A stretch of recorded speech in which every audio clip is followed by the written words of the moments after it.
As we look ahead to Donald Trump's inauguration at the White House, we're taking a look back at a former president who was inaugurated right here in Western New York. News 4's Angela Cristoforos has the story. Angela? Well, Christy, a few presidents left their mark in Western New York, but only one was inaugurated here. And he's only one of 4 presidents in American history to take the oath of office outside of the nation's capital.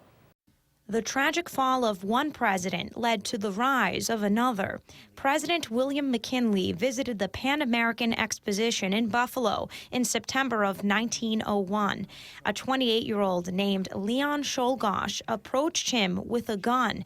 He shot the president in the stomach twice. Czolgosz was an anarchist, and he believed that by killing the President of the United States, that the entire United States government would fall. The surgeon who was on call for the president, Dr. Roswell Park, was in Niagara Falls and couldn't get back in time. So another doctor, who was a gynecologist, had to step in. One bullet did not do any damage. The other bullet, it was in a place where the doctors decided to leave the bullet in. That was a mistake that led to his death within days. Then Vice President Theodore Roosevelt rushed back to Buffalo, where he'd become the nation's next president.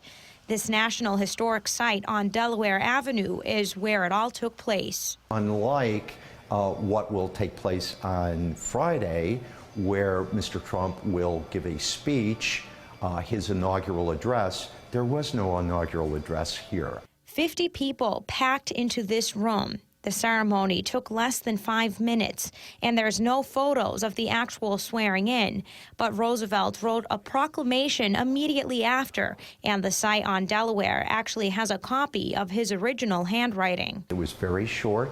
It was very somber and respectful, as you would imagine. The executive director of the National Historic Site on Delaware says Roosevelt went on to leave a long-lasting legacy, becoming the first modern president. The inauguration site is open for tours every weekday from 9 to 5, open until 8 on Tuesdays, and from 12 to 5 on weekends. Live in the studio, Angela Cristoforos, News 4 at 4.